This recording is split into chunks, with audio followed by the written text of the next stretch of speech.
Buenos días, señor. Good morning. Good morning, ladies and gentlemen. Thank you very much for being with us today. This is the General Shareholders Meeting of Mapfre SA. We're going to begin the session.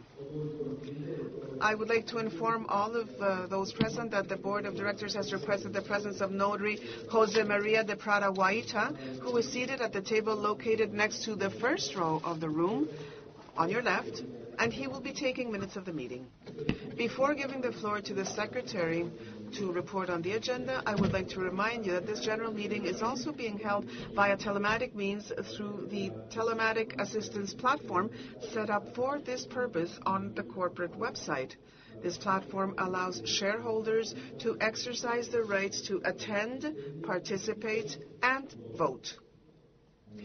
In addition, I would like to inform you that this general meeting is being broadcast live on the internet so that anyone interested may follow it live from anywhere in the world. I give the floor to the Secretary, who will report on the agenda of the meeting and other aspects of its proceedings. Good morning. At 11 o'clock and 30 minutes on March 13, 2026, the General Shareholders Meeting of Mapfre SA, we are here in Madrid at the Palacio Municipal de Congresos del Campo de las Naciones, located at Avenida de la Capital de España, without number on first call, the possibility of remote attendance. The General Shareholders Meeting of Mapfre SA, convened by resolution of the Board of Directors on February 11, 2026. All of the members of the Board of Directors are present. The announcement of the meeting was duly published on February 12, 2026 in the newspapers Expansión and Cinco Días, on the website of the Spanish National Securities Market Commission, CNBC, and through the disclosure of other regulated and corporate information, and on the company's corporate website, where it has remained uninterruptedly since that date, and therefore it is not necessary to read it again. This General Shareholders Meeting is chaired by Mr. Antonio Huertas Mejias, in his capacity as Chairman of the Board of Directors and Secretary of the aforementioned body. Myself act as Secretary. Together, we make up the presiding committee of this general meeting. In summary, the agenda for today's meeting includes the following items.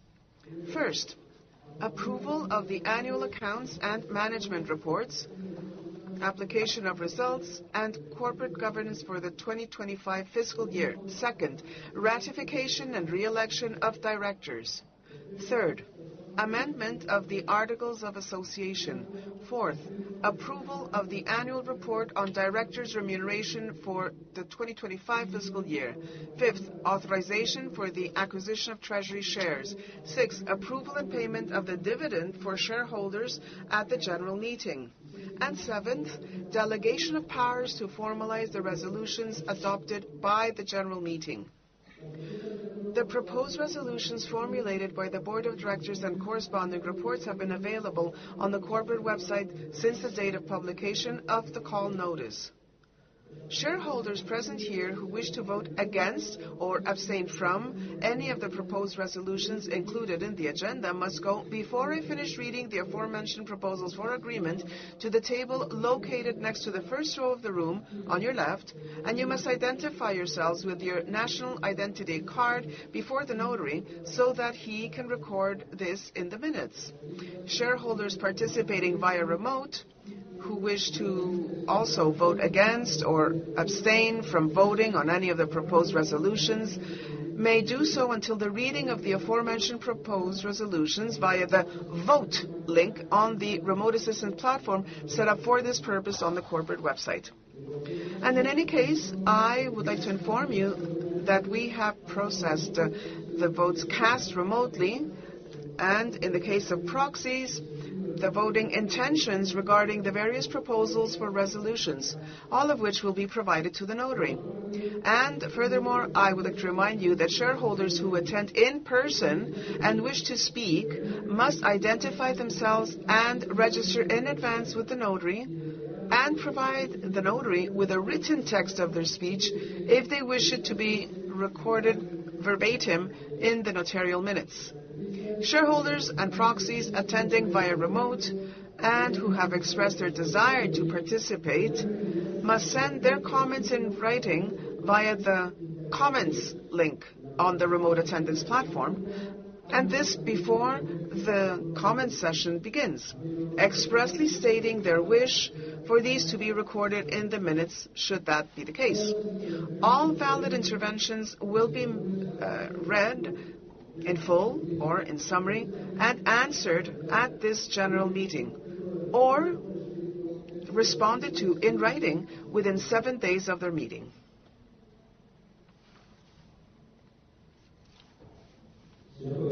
The list of attendees has been drawn up, showing that shareholders holding shares in attendance, either in person or proxy, 2.614,768,741 shares. So the quorum is 84.91 of the share capital. This is sufficient for the valid constitution of the general meeting on first call and to deal with all of the items on today's agenda. So the valid constitution of this general meeting on first call is therefore confirmed. I give the floor now to the notary, who will make the legally established statements. Good morning. In compliance with commercial law, I ask this assembly if there are any reservations or objections regarding the chairman's statements concerning the number of shareholders attending the general meeting and the capital in person or by proxy. Shareholders and their representatives who wish to express reservations or objections may do so. In the case of those attending in person, by approaching my table and recording their objection, and in the case of those attending via remote, by clicking on the Register Objection link on the remote attendance platform. Thank you. And next, Mr. Jose Luis Jimenez Fajardo, Chief Financial Officer of Mapfre, will address you, and he will report on the main figures of the consolidated annual accounts for the 2025 financial year and the group's most significant achievements and projects in the economic and financial spheres during 2025. Take it away.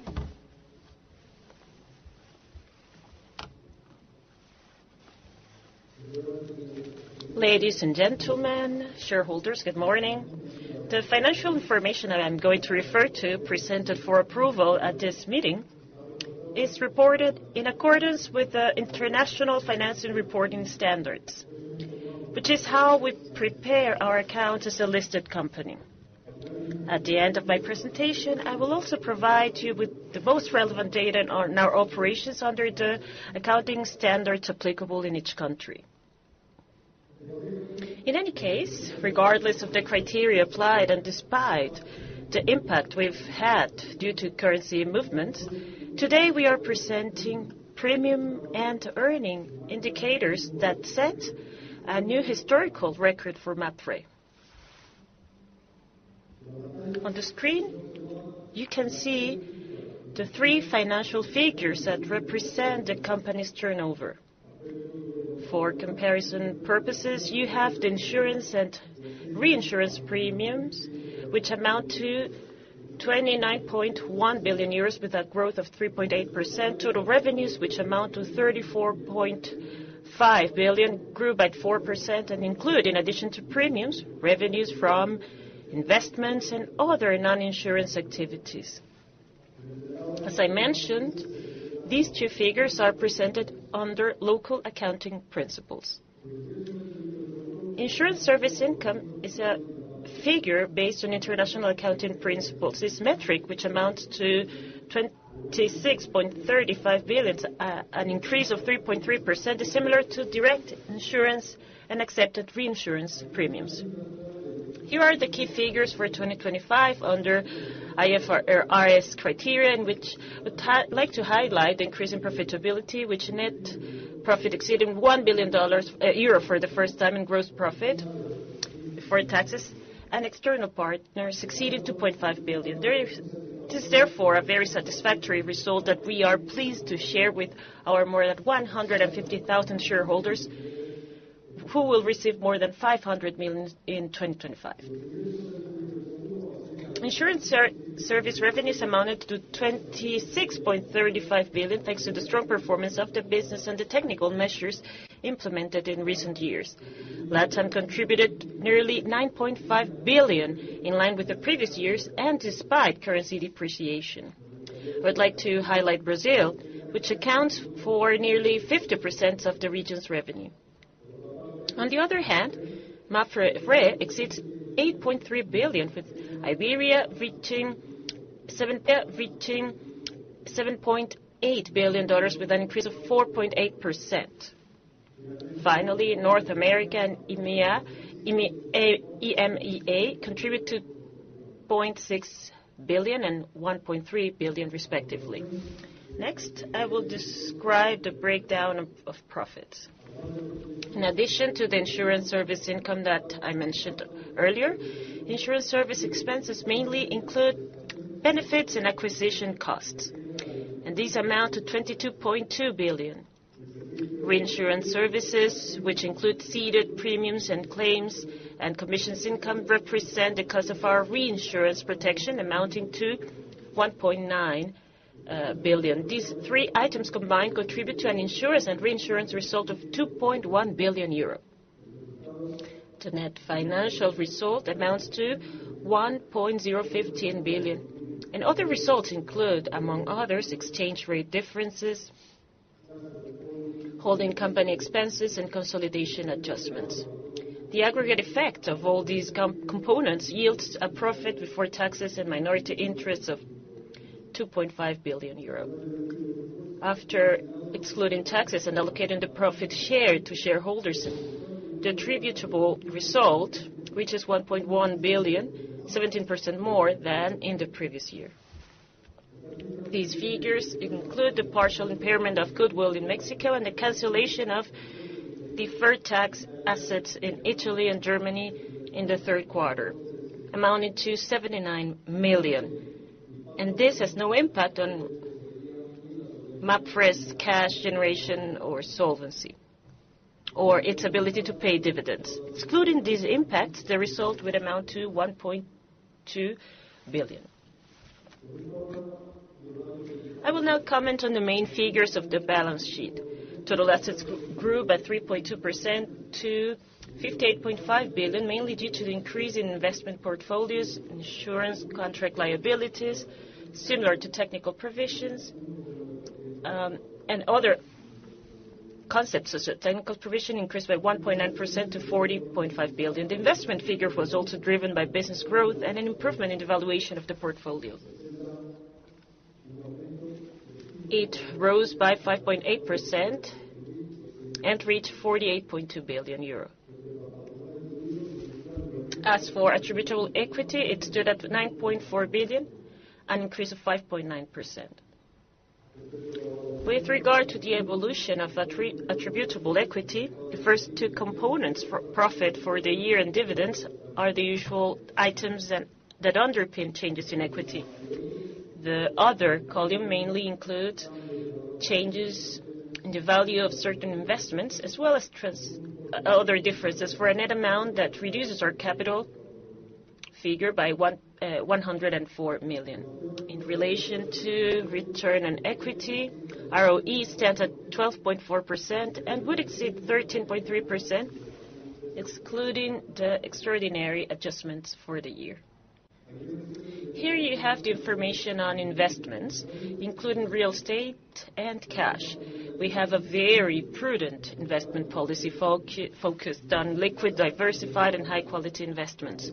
Most of the portfolio consists of fixed income securities and similar assets, accounting for more than 75% of the total.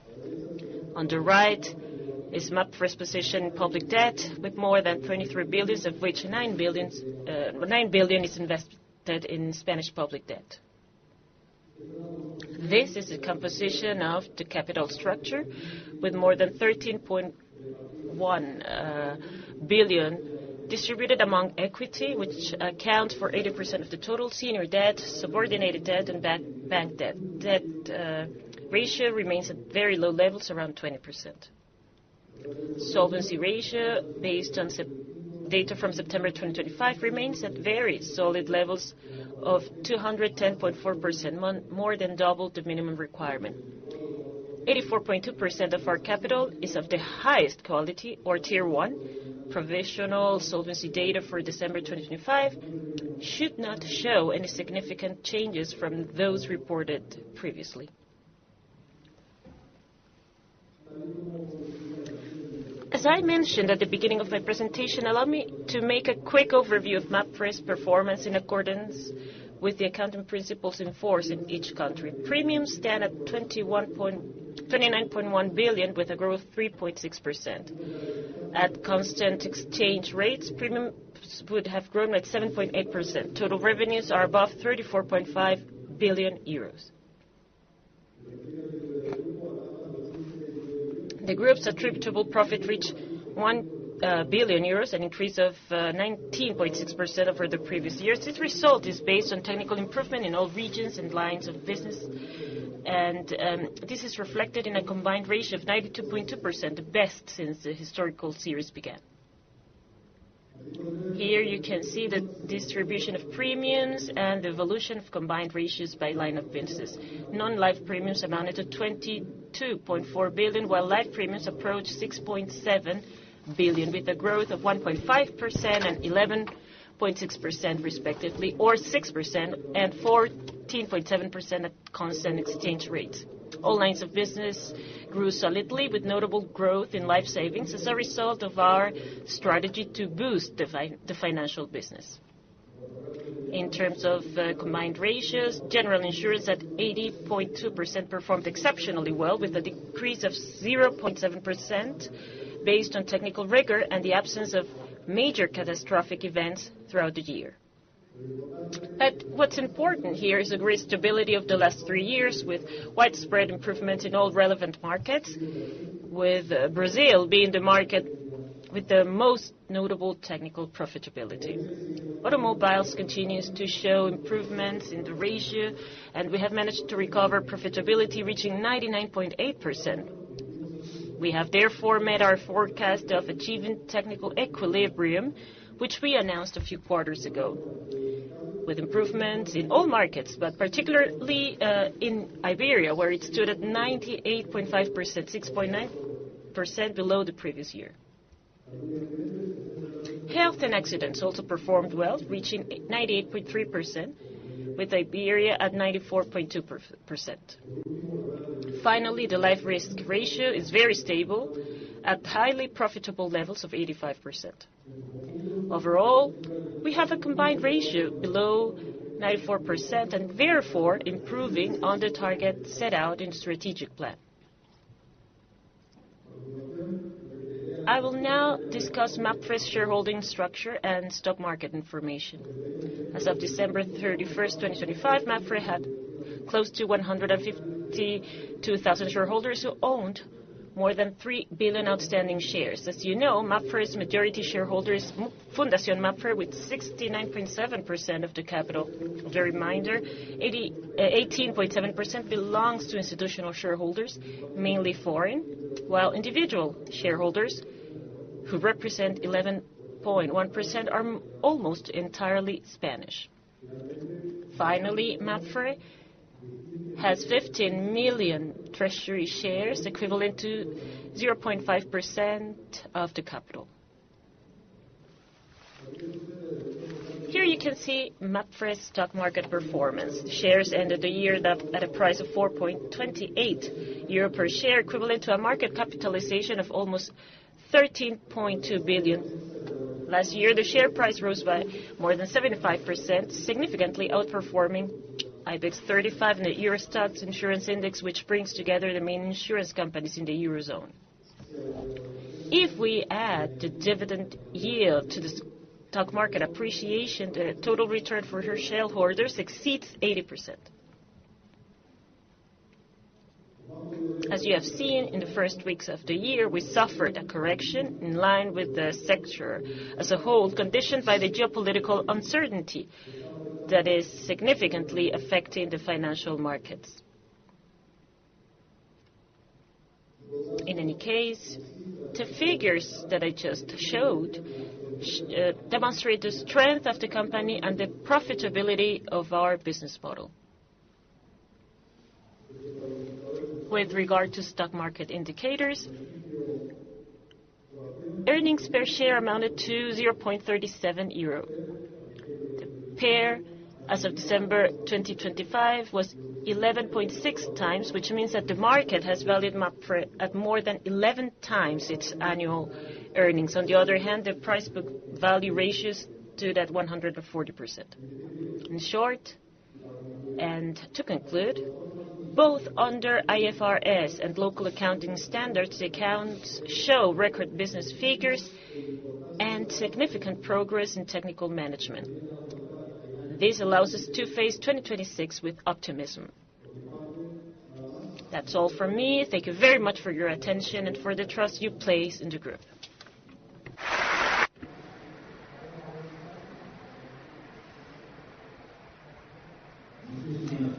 Thank you. Thank you very much, José Luis.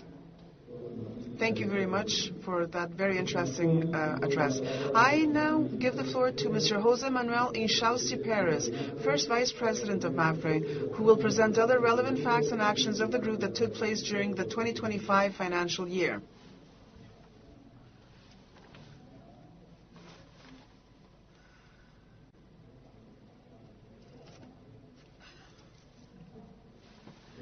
Ladies and gentlemen shareholders, good morning.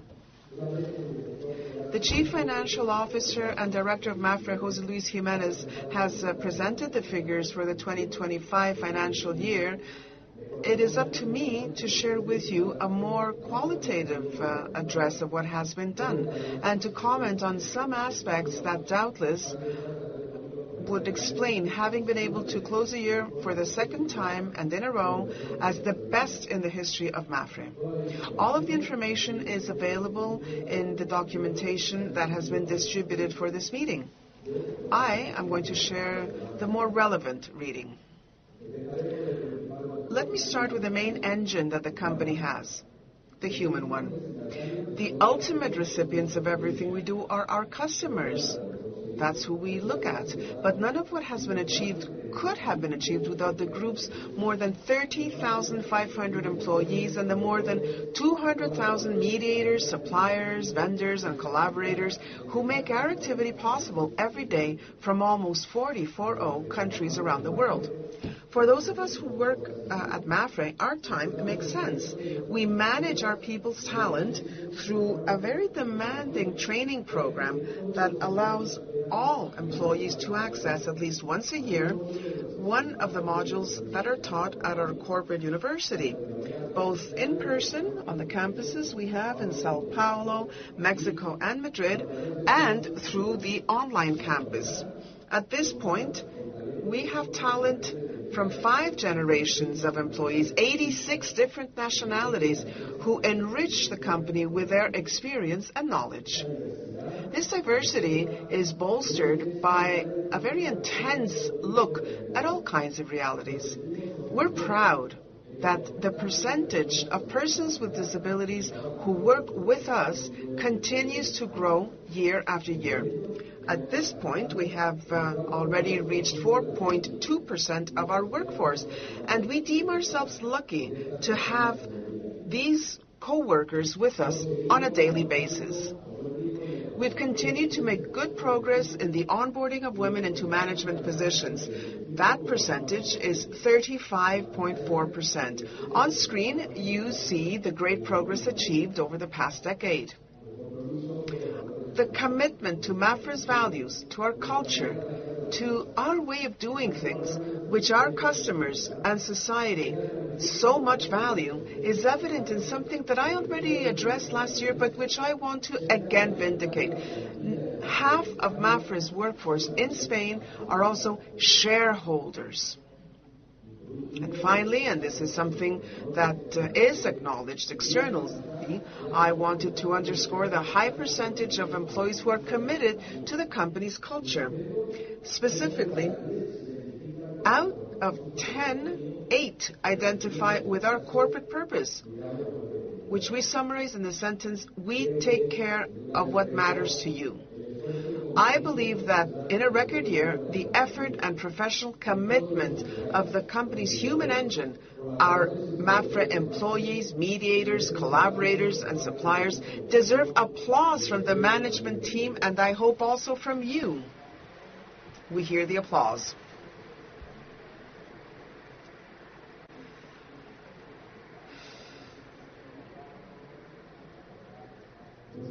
Thank you so much.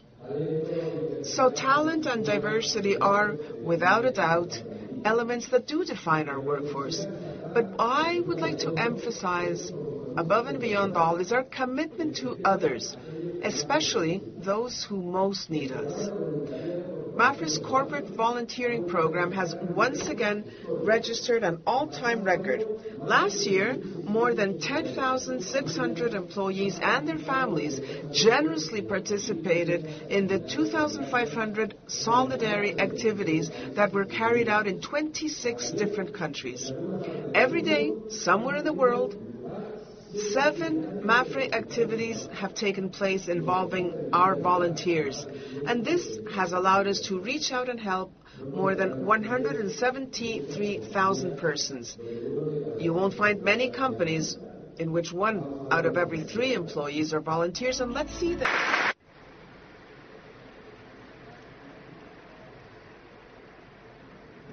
Thank you.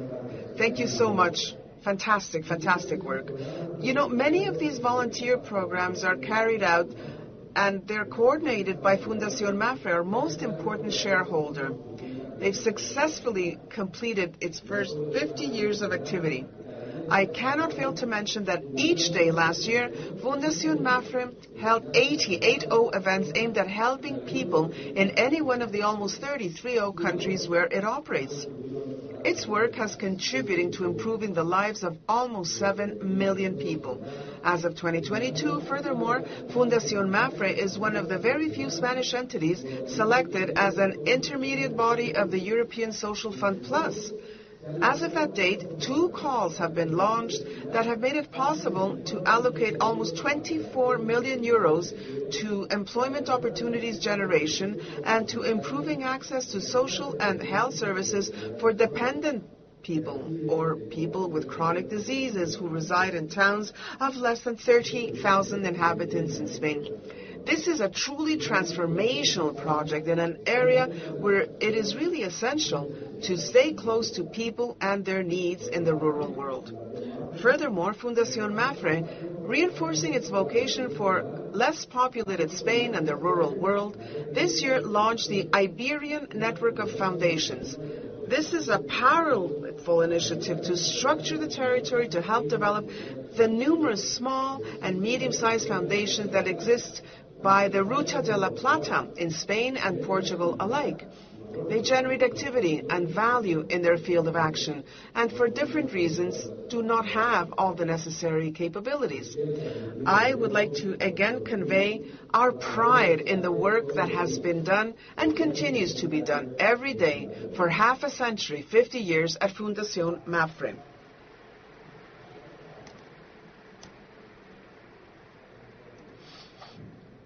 Thank you. Now, the second engine of our activity is the technological motor. Technology is a fundamental pillar for us. This year, we've consolidated a strategy that reinforces our operations' resilience, boosts efficiency and process automation, and above all, improves the customers' and mediators' experience. Our ecosystem of reef platforms continues to be deployed. We've onboarded new functionalities, expanded self-service capacities, and promoted their implementation, which is making strong progress in Latin America and is already operational fully or partially in countries such as Panama, Uruguay, Honduras, and Spain. I also want to highlight the constitution of technological development hubs in Brazil, Colombia, and Spain, which allow us to move forward in a more coordinated and efficient way. We're also executing powerful technological transformation programs in Spain, the US, and Germany. No less important than REEF is our Atenea data platform. This is a highly mature solution which allows us to extract all the value from data in our main operations, while guaranteeing a safe and ethical use of artificial intelligence. And finally, in cybersecurity, we continue to strengthen our tech system because we need to face the growing threats against our operations security. And we need to improve our resilience capacity with a comprehensive security model. In 2025, we scored 760 points in the well-known BitSight Cybersecurity Index.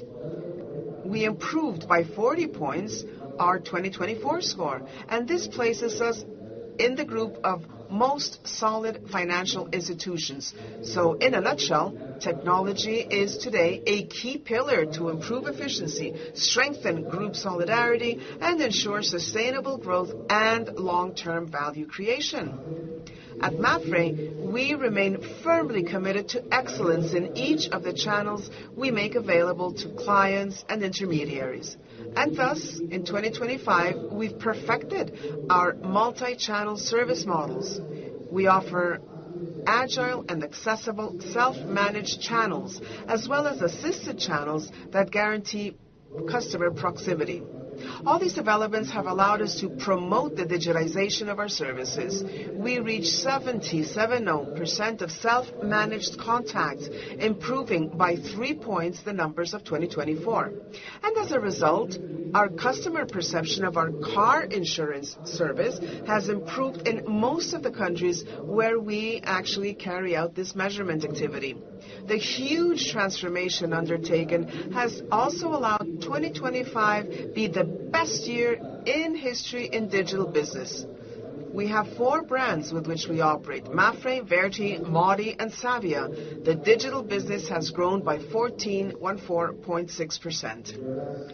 Ladies and gentlemen, at the previous shareholders meeting, I presented to you Mapfre's Artificial Intelligence Manifesto. This is a commitment by which, in essence, we guarantee that AI is now and will be at the service of people and not the other way around. We continue to make progress on the internal governance framework, on safeguards to ensure controlled AI at the service of our objectives, and we have committed publicly that we will not use AI to undertake workforce reductions, but to improve the capabilities of our employees and collaborators. Through our Artificial Intelligence Center, which was created just a year ago, we've developed more than 150 use cases. That's 36% more than the previous year. 1/3 correspond to Gen AI, which is aimed at improving our employees' and collaborators' productivity and capabilities via virtual assistants and content generation solutions. But our goal is not only to develop new use cases, but to turn them into accelerators capable of being replicated in different countries quickly and reliably. We've also continued to roll out a global data quality strategy. We've implemented it in 28 countries by 2025, and all possible thanks to the efforts made in the fields of training and dissemination. More than 4,500 employees have received training in AI, reinforcing the group's capabilities to face the challenges that await. Everything we do in AI, tech, and operations has one thing in common: our customers. During the year, progress has continued to be made in improving CX and satisfaction, as well as promoting initiatives aimed at strengthening loyalty and engagement. A key pillar has been the promotion of the use of AI with predictive models active in different countries to strengthen retention and to promote cross-selling. These use cases, together with the promotion of data as a strategic asset, have allowed us to lay the foundations to continue advancing in personalized value propositions for each one of our clients. And now let me talk about innovation. Innovation is a key element in the development of Mapfre. In 2025, we consolidated our innovation model, which today is a strategic lever for the company. There are already more than 5 million customers who have benefited from innovative solutions generating value for the business and for the customers themselves. In 2025, we collaborated with more than 50 startups, thus consolidating Mapfre's relationship with entrepreneurs in the insurance sector and our role as benchmark in the insurance innovation environment. We've made progress in key areas for the future of the sector: longevity, new social realities, climate risks, mobility, new distribution channels. And at the same time, we've innovated in life and health. We've explored the ecosystem model for home and auto and adopted intelligent solutions to support channels and subscription. In 2025, our Center for Experimentation and Road Safety, MAP, has also made significant progress in terms of safe mobility, expert analysis, and the application of emerging technologies.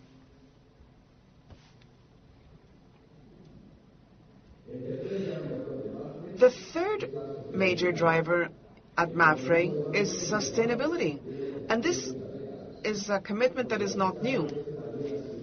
It's been taking place for decades, so despite the fact that it has been a complicated year for sustainability, we've continued to develop our ESG strategy, and we've advanced in all our public commitments, providing solutions for mitigation and adaptation to climate change from the business proper.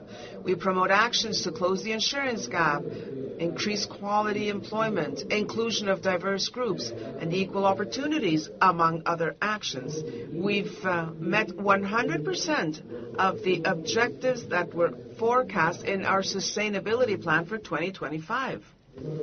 We've reduced the group's carbon footprint by 24%. We're now neutral in 13 countries, and more than 93% of our investments are ESG rated. We continue to work on financial and insurance education as a way to increase our citizens' knowledge of our activity. We are very concerned about people's lack of access to insurance protection, because this allows for lives and projects to be stabilized. In this regard, in 2025, we rolled out the A Tu Lado initiative, By Your Side, promoting the development of products and services that facilitate access to insurance for lower income segments of the population. This is an initiative which is on offer in Colombia and Brazil, and the reception has been excellent. Our intention is to add countries in the region because the insurance protection gap in LATAM exceeds $316 billion. Now, as to our commitment to homologate suppliers with sustainability criteria, by 2025, we have reached nearly 19,400 suppliers who are qualified in accordance with ESG criteria. Ladies and gentlemen shareholders, you also have access to a document, Hechos para Compromiso, made for commitment, where the information I just referred to is at your disposal. And in general, also at your disposal is the work of the company, everything that we do for the benefit of our shareholders, as always collected with maximum transparency. All of these advances are increasingly better perceived and appreciated by our stakeholders. We are in most of the main indices and commitments where global companies have to be. Let me highlight just 3 recognitions. We are in the very demanding 5% of insurers with best sustainability performance selected by S&P's Global Sustainability Yearbook.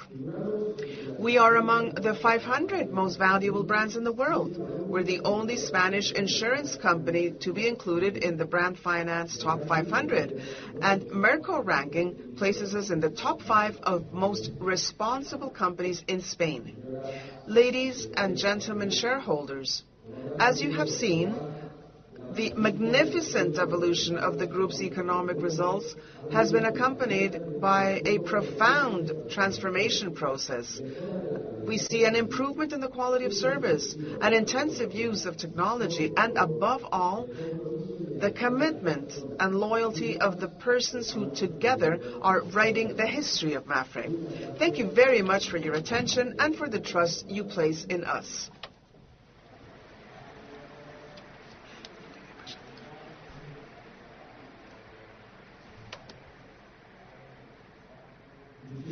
Thank you very much, José Manuel, for adding that information, that very interesting vision of all of these activities, which do have very much to do with our financial activities. And the proposed resolutions have been published on the corporate website since this date of publication of the notice of meeting. However, I would like to briefly refer to some of them. It is proposed to this general meeting that a supplementary dividend of 11 gross per share be distributed. Considering the current number of shares outstanding, the total payout for this supplementary dividend would amount to 338.8 million. The interim dividend for the company's 2025 financial year, paid last November, was 7 gross per share and amounted to a total of 215.6 million. Consequently, the sum of the interim and supplementary dividends for the 2025 financial year results in a gross payment of 0.18 per share, 12.5% higher than that paid for the 2024 financial year. A total amount paid in dividends for the 2025 financial year of 554.3 million at a payout of 51.4% in 2025. This ambitious dividend proposal has been put forward by the Board of Directors within the framework of the shareholders' remuneration policy, and once again it sets a new record as it is the highest dividend in Mapfre's history. With regard to the composition of the Board of Directors, my re-election as an executive director for a new 4-year term is submitted for approval by this general shareholders meeting following a favorable report from the Appointments and Remuneration Committee and the Board of Directors. In addition, the re-election of Ms. Maria del Pilar Perales Vizcasillas as an independent director for a new 4-year term is proposed, and on the other hand, the ratification of the appointment as independent director of Ms. Maria de Los Angeles Santa Maria Martin, who was appointed by co-optation on June 25, 2025, with effect from October 30 of said year, and her re-election to that position for a period of 4 years as well. These last two proposals have been submitted to the Board of Directors by the Appointments and Remuneration Committee. Thirdly, it is proposed to amend the bylaws in order to, among other purposes, reflect a commitment made by the Board of Directors that more than half of its members will be independent, as has been the case in the company for some time now. Clarify that all external directors, regardless of whether they previously held executive positions, will have the same term limit on the Board of Directors. This is 3 years or 12 consecutive years from the date they become external directors, and also includes certain clarifications and other formal improvements. It is also proposed to renew the authorization granted to the Board of Directors for the derivative acquisition of the company's own shares. And now, and based on the good governance regulation published by CMMB, for the first time, the annual year on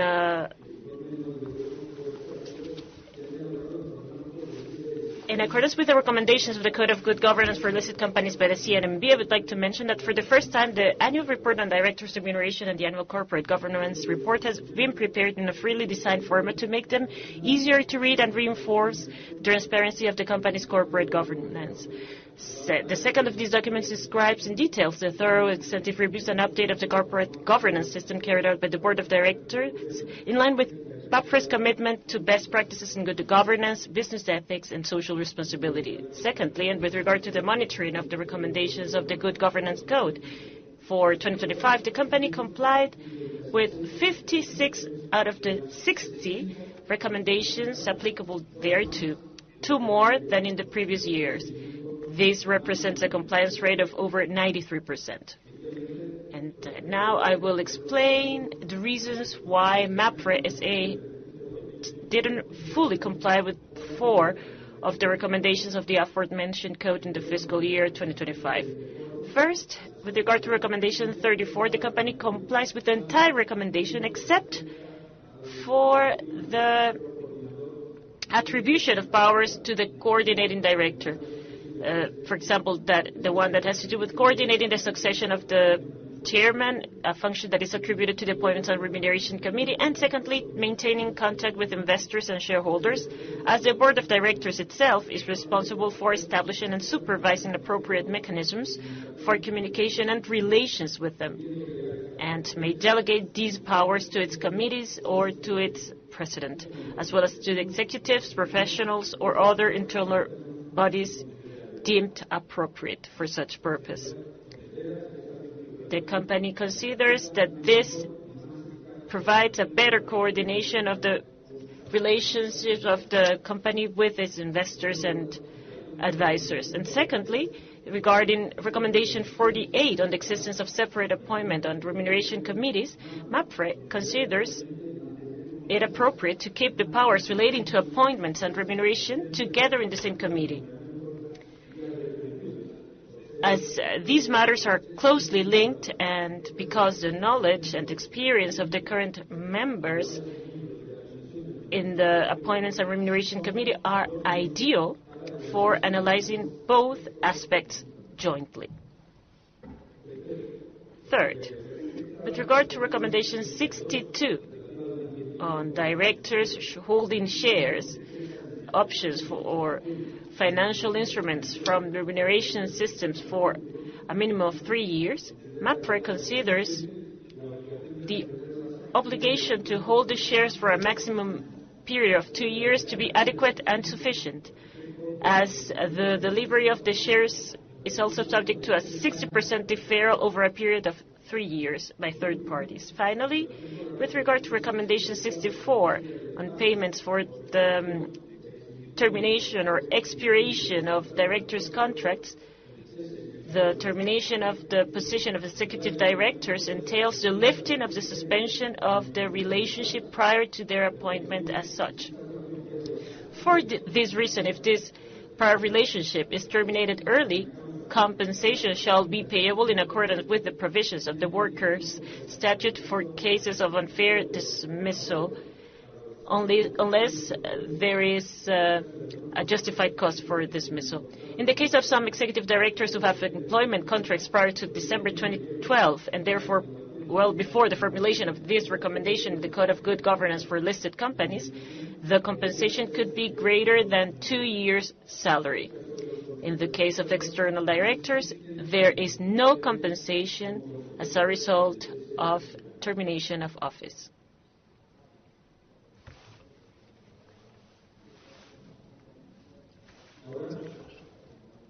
In accordance with the provisions of the regulations contained in the General Shareholders Meeting, we will now open the floor for comments from attendees who have requested to speak. We kindly ask shareholders to limit their comments to the 5 minutes that were established in the regulation in order to facilitate the progress of the meeting. At this point, three attendees have asked to take the floor, and there are no remote requests. These persons will speak in order, and since there are no interventions online, they will read them as they are called. Once we have concluded all these interventions, we will provide the clarifications or informations that are requested or that are necessary, and if we cannot answer any of their questions, they will be replied in writing within 7 days. So I now give the floor to Mr. Don Luis de la Prada Espinosa de los Monteros. He has requested the floor.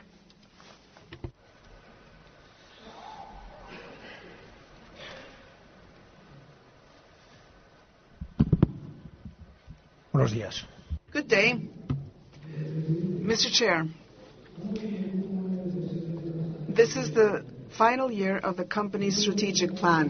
What can we expect from Mapfre in 2026? What is Mapfre's longer-term ambition? Another question is, as Mr. Jimenez pointed out, doubtless geopolitical realities now is going to have an effect on companies and on the economy in the future. What is Mapfre's exposure level?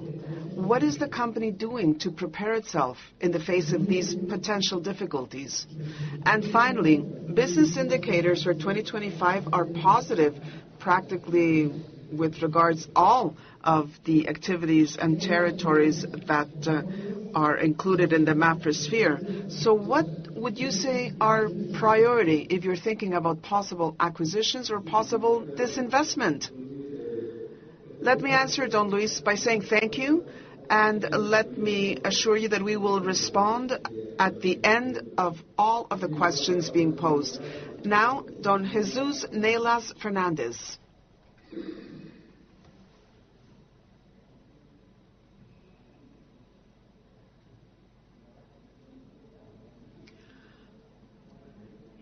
Good morning. My question has to do with the change in the statutes, but I just heard you, sir, and I think that you've already answered. But I would like to say congratulations to all of you for the periodical meetings that you schedule with small shareholders. Thank you for continuing to call those meetings because we feel closer to society, to the company, and to shareholders. Let me answer, Don Jesus. Thank you. I'm happy to hear that you agree that we've given sufficient explanation regarding changes in the statutes. The modifications really are not substantial. And especially thank you. Thank you for acknowledging the hard work that we are, in fact, carrying out, because we do want to be closer to as many shareholders as possible. Shareholders, of course, who want to meet up with our experts, with our management, above and beyond the yearly GSM. Because, yes, we do want to be closer to you and we do want to have an ongoing relationship. I think you're all aware of the fact that this is what this board wants to achieve. We want to be there. We want to facilitate that active participation throughout the year. We want to have that very close working, if you will, relationship, shareholders with management of the company. So thank you. Thank you indeed, sir. Thank you very much. And rest assured that we will continue to do our utmost. Thank you. Third, shareholder Rolando Alberto Ortega Gutierrez has a question to ask. When you will, sir.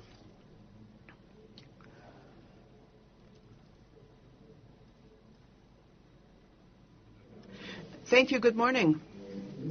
Mr. Chair, all of the directors who have addressed us have talked about 2025, and they've said a magnificent year, record-breaking results.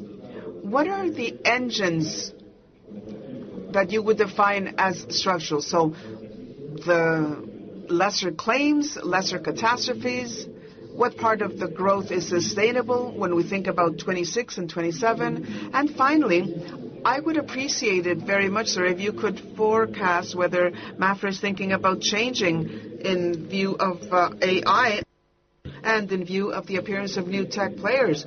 Or do you think the company is going to be adjusting its payroll on the basis, in fact, of AI? Thank you, sir. I now am going to respond to those two questions that have been made. I would like to thank you, gentlemen, for having addressed these issues. You ask about the strategy of group. I think that I will be addressing these issues afterwards, of course, during my closing session, but let me just provide an initial quick response to your question. So what can we expect of Mapfre in 2026? Well, we don't have a crystal ball to gaze into, do we? We'll be talking afterwards about the complexities of our reality, the reality of the setting. Yes, of course, we had addressed that in our end-of-year analysis when we were preparing for 2026. But in any case, I would like to assure you that Mapfre is strong. Mapfre, as we've explained on repeated occasions, we do believe that Mapfre is at a point in time in which insurance activity and Mapfre activity the world over is nicely balanced, nicely diversified, and enjoys an excellent development of our technical capabilities. So all I can do is say that my forecast is for a good 2026. But of course, yes, we do have to keep the circumstances in mind, and I'll go into that afterwards. As to the long term, as to the future, well, of course, it's affected by the short term. And what is happening now in some parts of the world, what's happening now, as I say, is I can only define as unforeseeable. We don't have information as to what is going to happen not only to Mapfre, but to the insurance activity in general and economic reality in Spain and over the rest of the world. But I would want to assure you that Mapfre is looking at a 3-year horizon. This is, in fact, a year in which we will have to think about what we will be addressing in next year's GSM. We will have to have that additional 3-year plan, and we will have to onboard on that those essential elements that are characteristic of Mapfre. First, we are a benchmark. I think we are a benchmark company in the world. We are important in Spain, but we are huge in Latin America and in other parts of the world as well. And we also are very, very active in the field of reinsurance of major risks, which ensures that we are very close to that privileged spot, the group of 10 leading insurance companies in the world, top 10. And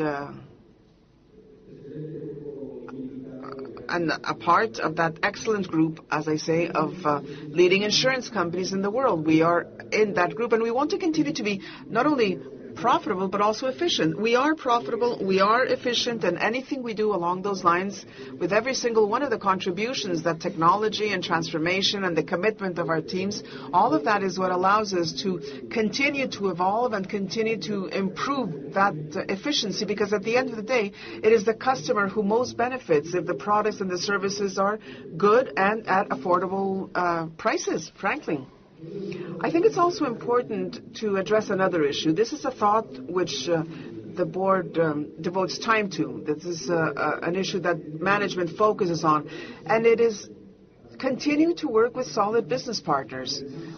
We want to have more business partners the world over. We want to have more allies, all manner of allies, allies who will help us add value and who in turn will also benefit from what Mapfre has to offer. This is absolutely essential if you think about what Mapfre is keen to do in the upcoming years. And to wrap up these thoughts that I'm sharing with you, I think that we are different. We are a social group that is committed and engaged. We worry about people. We keep people in, as they say, top of mind. We want to continue to be responsible, sustainably, and in a committed manner with the environment. As to how we may be affected by everything that is changing in our environment, in our setting, well, as our CFO has just shared with us, we know where we are geographically, and we know that we leave a footprint that is more than satisfactory. We're very happy. We feel that we are doing what we need to do in the geographies where we have a presence. Of course, this will be conditioned forward-looking by the settings that we are witness to and the realities that we are witness to. But Mapfre is a company that I really believe can aspire to more. We want to be more present in other markets, but we have to be fully aware of the moment and of the circumstances that we find ourselves in. We've often enough explained what our geographical ambitions are. We want to continue to grow in weight. Of course, the United States, of course, Brazil, of course, Mexico, and a couple of other countries as well. And we want to further bolster the presence and activities that the group already carries out. I think it's not just wanting to be bigger. We do want to be bigger because we're ambitious. But what we want is better results and even greater degrees of accountability. As to Mapfre's exposure levels and how we gird ourselves in the face of these realities that affect us, well, doubtless we have tracked on a daily basis with concern and accessing information, thoughts and contributions of ideas and thoughts and studies that we receive from our different business areas, but also those that we receive from our own study service, Mapfre Economics, the technical analyses of those different exposure levels. And I can assure you that in those areas where conflict rages in the Middle East at this point in time, our our activities are minimal there. We have no insurance presence there, and our reassurance activity in that part of the world is tiny. I would actually say practically non-existent if we're talking about major risk. Yes, technical decisions have had to be taken, but they're the standard when there are conflicts that rage. So war is explicitly excluded from insurance contracts, and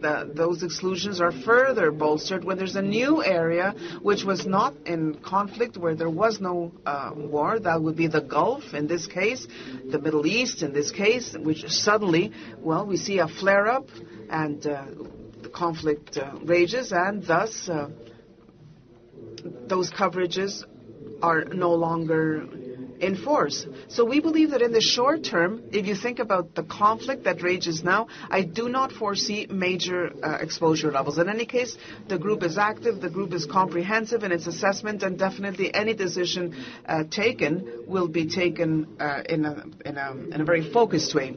And my final series of thoughts addressing Mr. Ruiz de la Prada's comments, geographical areas that are priority. Well, I think I've already answered, because I did say that basically we're looking at offsetting and achieving that balance. We've said this on previous occasions. We also want to limit our exposure to currency. We are global. We operate in a multiplicity of different currencies. We have a strong business presence in the Eurozone, and we are also exposed in the dollar and the Brazilian real. And then there are very many other very volatile. Well, the dollar has been volatile this year, interestingly enough, and so have other currencies from other countries. So we've seen that very important effect, as Mr. Jimenez warned us of.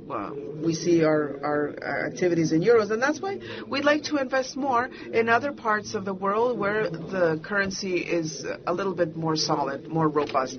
I'm not going to make any specific statement, because this is not something we're looking to achieve immediately. But in any case, we do believe that there are areas where more growth can happen. So we need to think about partners. We need to think about distribution channels, partners in Spain. We need to think about banking in Spain and Latin America in order to offset that lesser component of our life sector in Latin America, I repeat. And I'll make a reference to this afterwards. The advisory services, which in Spain fundamentally, but also in Brazil and in other countries, yes, that is a chapter that we're looking at. We're going to continue to be cautious, because it's a difficult setting, but our diversified model, we believe, is one that guarantees sufficient safety and security so as to strike that balance. We will be able to overcome those difficulties that we witness now, and which in the future will have us rebuilding our presence, our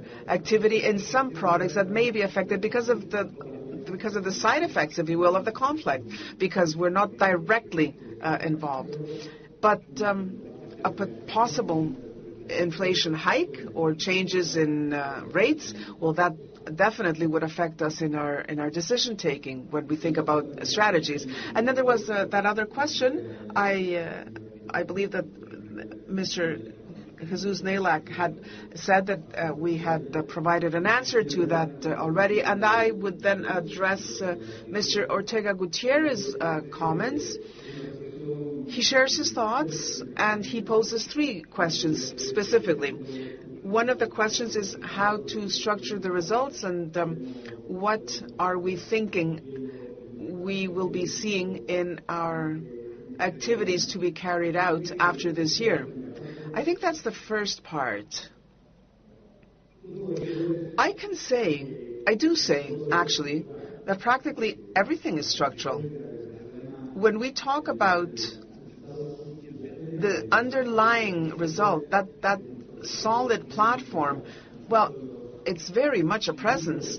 Even in the most difficult times during past crises, remember the financial crisis in 2008, which lasted until 2018, 2019, the pandemic and the underlying consequences, which have trailed until about 2 years ago, and then situations that have come to the surface over the past 24 months because of geopolitics, which in turn result from the protectionist and tariffary activities carried out by some governments. Well, this has definitely affected our economic activities and consumption. But we have been steadfast. Of course, there have been times when we've been stronger, when we've been weaker because of interest rates. But in any case, in Mapfre, the underlying has been very solid.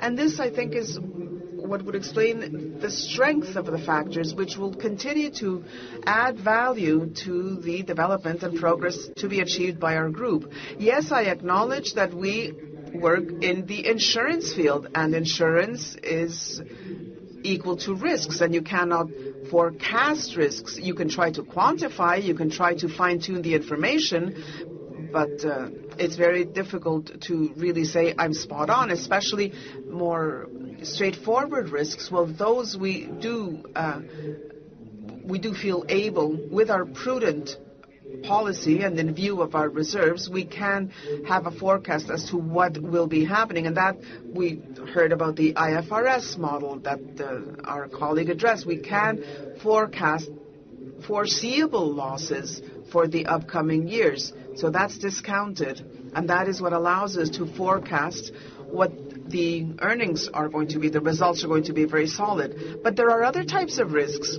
which are extremely difficult to forecast.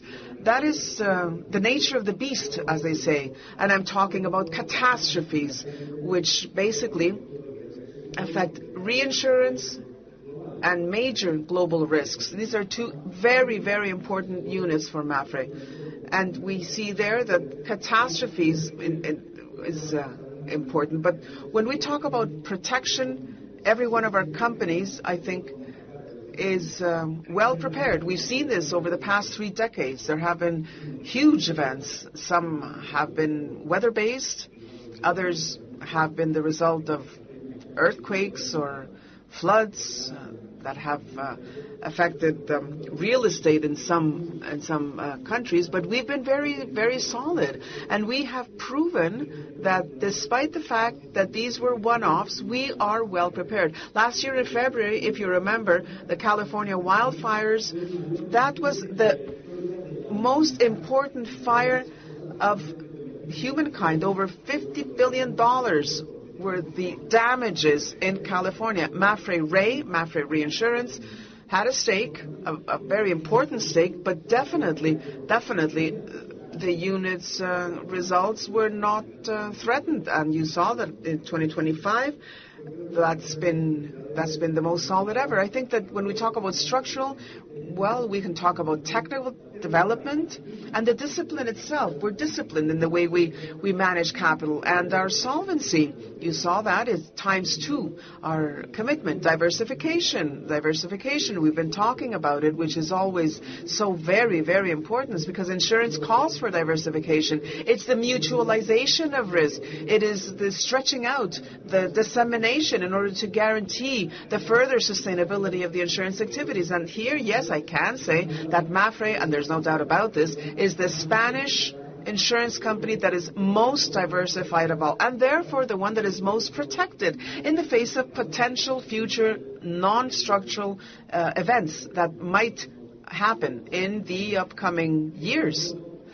So I think that it's fair to say that yes, there is sustainability. And yes, if we think about fiscal years 26 and 27, to answer the shareholders' question, I don't think that we should anticipate major changes in our earnings or in our results that would reflect any possible impairment. No, I think that it will be improvements, rather, that will allow us to guarantee the furtherance of those results. Now, as to growth, well, volatility of currency is very important, and our hard commercial work is tremendous in every single one of the units in the different geographies. When we see the information in euros, it doesn't seem to be that brilliant, but I can say that growing customers in most of the countries definitely is. And finally, a very interesting question, which I think Mr. Inchausti referred to when addressing AI, the sudden appearance. We have been flooded by AI. Citizens have taken to AI. Organizations have taken to AI, and we at Mapfre are doing everything we can also to onboard it onto our daily lives. And how this is going to change our traditional model? Well, in February, before we talked about our earnings, there was this news in the world where a little startup, a Spanish startup, promised or hinted at major disruptions taking place in the distribution of insurances because there was an AI tool that would practically eliminate intermediaries. So it would no longer be necessary to have your mediator involved. Well, what can I say? Au contraire. AI actually is going to be the most useful tool possible to make inclusion possible. It's going to help companies, of course, do better, more efficient results, but it's going to be essential for mediators, for brokers, for our people. It's going to make their lives easier because it's going to be a tool that will allow for the integration of that relationship with customers. And something that we did say when journalists asked, and this was when we met also with analysts, they asked about this as well, and they've interpreted that interpretation, a very positive take, and a very exciting one also if you think about insurance activities in upcoming years. In the world, there are very many geographical areas that we know very well in Latin America and in other parts of the world, many geographies where it's very, very difficult to reach out to your possible clients. There's limited income, there's vulnerability, there's the fact that traditional mediators, lack of productivity in trying to reach out to distribute the product because these products have a tiny premium with a tiny fee, which means that most of that premium actually would have to go to the mediator and not to the client. And that is, of course, the entity that we need to protect, the client. So there's areas where there is exclusion, not because we want for those areas to exist, but because it's very difficult to access those parts of the populations that are not well served by insurance companies. Well, I think that artificial intelligence is a tool, and with tools such as this, we insurance companies are going to be able to penetrate into those populations, populations who don't have an easy access to insurance products and services. So with tiny, practically non-existent fees and with very, very streamlined, very lean fees, everything is going to be very automated, but we will be able to guarantee massive, relevant coverage to those people, to those populations who live in settings where that vulnerability is a fact of their lives. And we know that those populations are also very much vulnerable to natural events. That's what we see, and that's what we believe would substantially transform inclusion. Technology, as Internet showed us and mobile telephony showed us, well, it made it very easy for those populations to access financial transactions, digitized financial transactions. I think the time has come now for us to be digitized as well, thanks to these tools. And this is why I can say that we embrace artificial intelligence. We're very excited about it, and we're onboarding it, as Mr. Inchausti already advanced, in our platforms, in our services, in reaching out to customers, because we believe that in many of these countries, we are going to be able to make it possible for millions of people to access insurance services that are essential for those persons to be able to have trust and see a reduction in future uncertainties. I think that we have provided answers to the questions posed by the shareholders who have posed them. So I think that now we are going to vote. We will put the proposed resolutions to the vote at the general meeting, and I'm happy now to give the floor to the Secretary. Thank you. To determine the outcome of the votes on the proposed resolutions included in the agenda of this meeting, we will use the negative deduction system, whereby shareholders who do not expressly vote against or abstain from voting will be deemed to have voted in favor of each proposed resolution. The full text of the proposed resolution submitted to this meeting has been made available to all shareholders since the date of the call and delivered to the notary public. Therefore, given their length, I will read the proposed resolutions in a summarized way. As indicated earlier, once the reading of the aforementioned resolutions has been completed, the voting period will be closed. First item on the agenda, annual accounts, management reports, application of results, and corporate governance. The following matters will be submitted separately under this item. 1. Approval of the individual and consolidated annual accounts and management reports for the year 2025. 2. Approval of the consolidated non-financial information statement and sustainability information of Mapfre SA and its subsidiaries for the 2025 financial year. 3. Approval of the following proposal for the allocation of profits and distribution of dividends for 2025. The profit for the financial year amounts to a total of 655.7 million euros, of which 554.3 million would be allocated to dividends and 101.4 million will be retained earnings. 4. Approval of the management of the Board of Directors in the 2025 financial year. Second item on the agenda.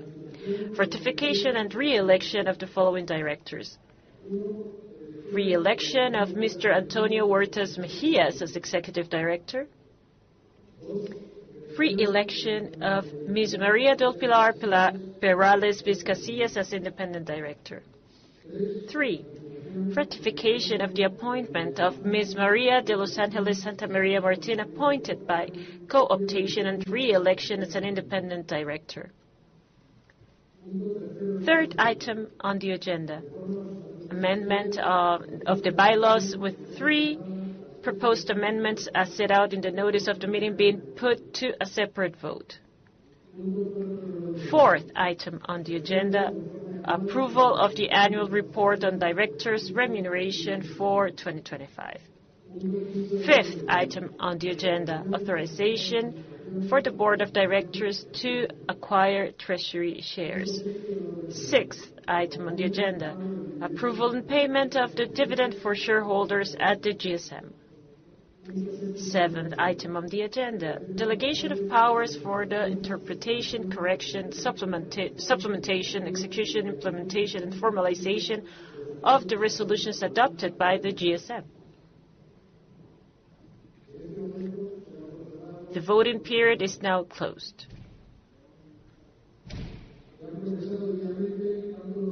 Both remote votes and in the case of delegations, the voting intentions regarding the various proposed resolutions put forward by the Board of Directors have been duly processed, and the results will be provided to the notary. In view of the available data, it has been verified that all the proposed resolutions formulated by the Board of Directors have received the favorable vote of a number of shares that in all cases exceeds the majority required by law, the bylaws, and the regulations of the General Shareholders Meeting for their approval.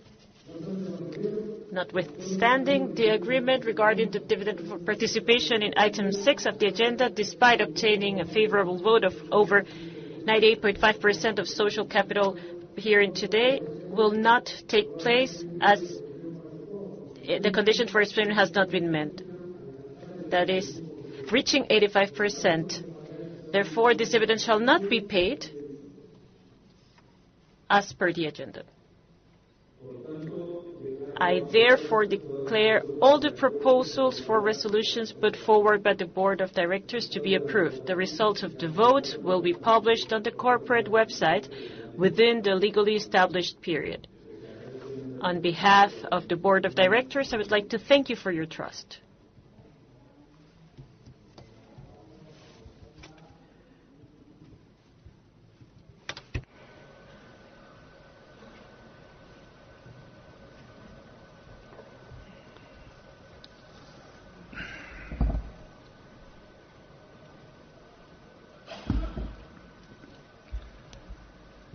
Señoras, ladies and gentlemen, shareholders, I would like to begin by thanking you for attending this General Shareholders Meeting of Mapfre SA in which we have presented the company's accounts for 2025, among other matters, and for the trust that you have once again placed in us by voting overwhelmingly in favor of all the proposals submitted by the Board of Directors to this meeting.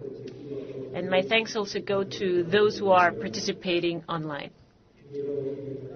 I would like to highlight and express my special gratitude for the high turnout of Mapfre shareholders at this general meeting, in which for the first time we have reached 84.93% of attendance. This has been spectacular. And this encourages us to keep us working and boosting all the measures for promoting participation and engagement with shareholders, and in order to gain their support and trust. 2025 has been once again a magnificent year, a historic year for Mapfre. We have once again comfortably exceeded our best figures in terms of turnover and results. These achievements are not the result of inertia, but rather a direct and unquestionable reflection of the strength of our business model, the strict and rigorous technical discipline that we've implemented in all markets, and the enormous robustness provided by our geographic and product diversification. We have reached these heights by navigating once again a global scenario that has not been without complexity. 2025 took place against a backdrop of moderate global economic growth and was heavily influenced by persistent geopolitical volatility and uncertainty. We've witnessed international trade affected by growing tensions, protectionist measures, and tariff policies that have slowed global supply chains and generated caution in capital markets.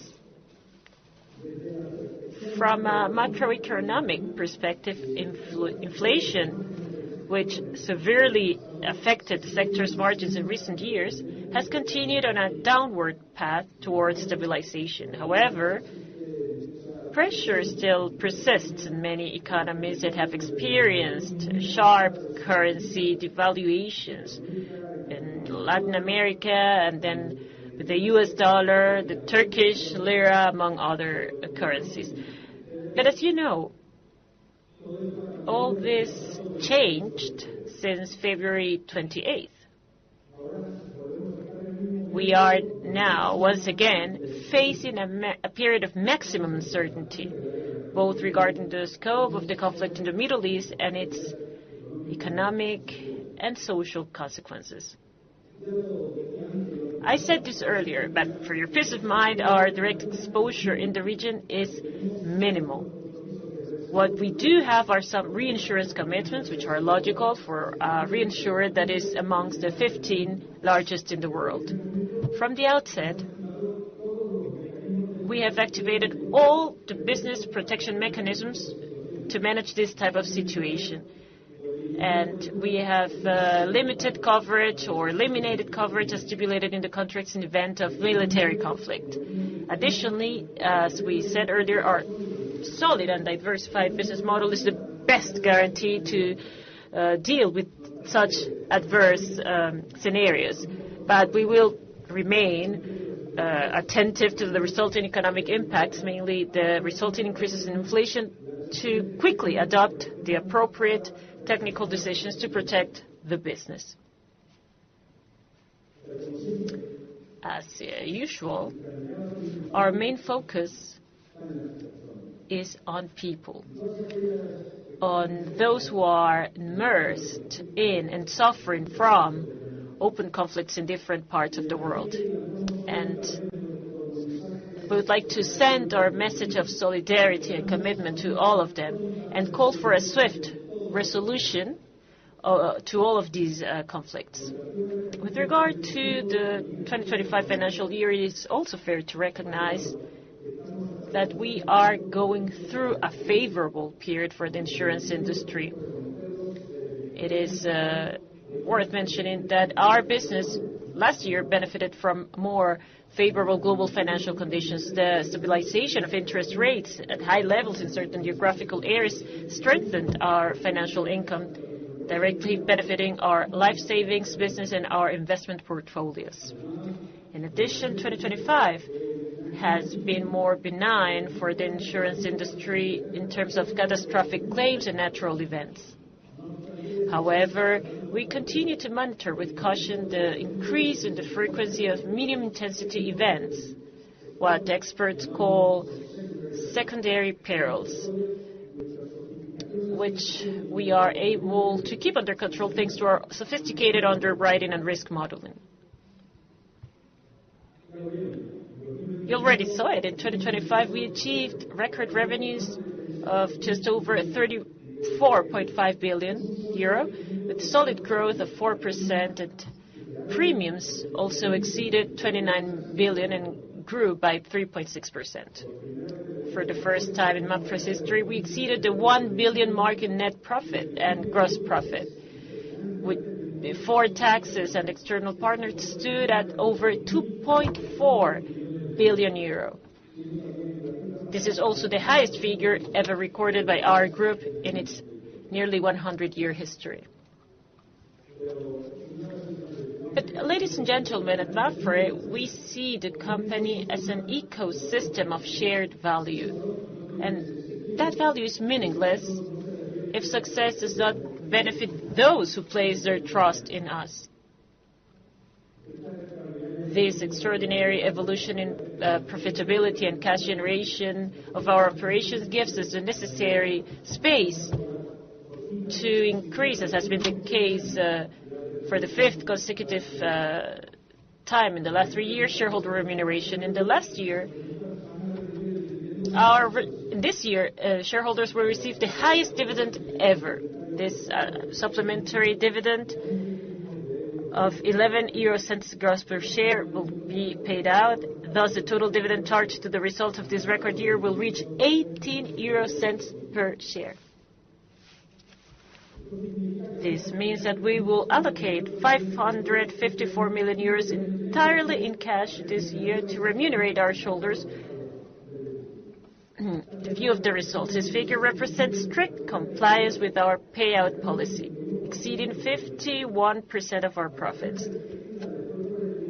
To put this corporation's remuneration effort into perspective, in the last 5 years, Mapfre has paid out almost 2.3 billion in dividends, therefore strengthening the net worth and income of the families and investors that support us. Before delving into the technical analysis of the business areas, it is imperative to reflect on a significant milestone that took place at the beginning of the year, and one that will shape our commercial future and image. The launch, as you can see everywhere, of our revamped global brand. This new visual identity is not merely an aesthetic redesign. It is the embodiment of the enormous silent transformation that the company has undergone over the last decade. It projects to the market what we are today, a global, agile, technologically advanced company, but above all, an essentially human company. Our new brand represents who we are and how we do things. We are honest, clear, and transparent. And we are a solid, customer-faced company, always standing by society. The response from our stakeholders has been very positive, and this has helped us even further to connect more emotionally with our audience. This renewal is not just about the image. It will essentially be a direct lever for commercial growth, talent attraction, and competitive differentiation. There are moments that mark a before and an after. Moments that don't just change an identity, but the way we show up in the world.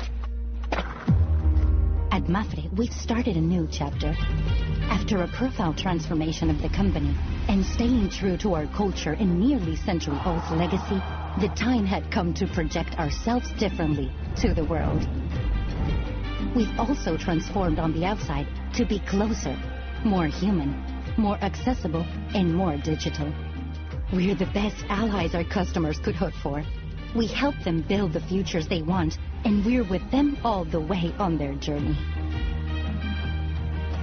We've evolved, but we're still Mapfre. In January, we launched our new visual identity globally. Everyone together, in every country, and in all channels. Thousands of professionals on board from day one. Because a brand only really makes sense when those who represent it feel like it's their own. With pride and commitment, the response was immediate. On the streets, in the media, and on social networks, everyone was talking about Mapfre. Millions of people living and feeling the change. We hit new highs in conversation, awareness, and emotion.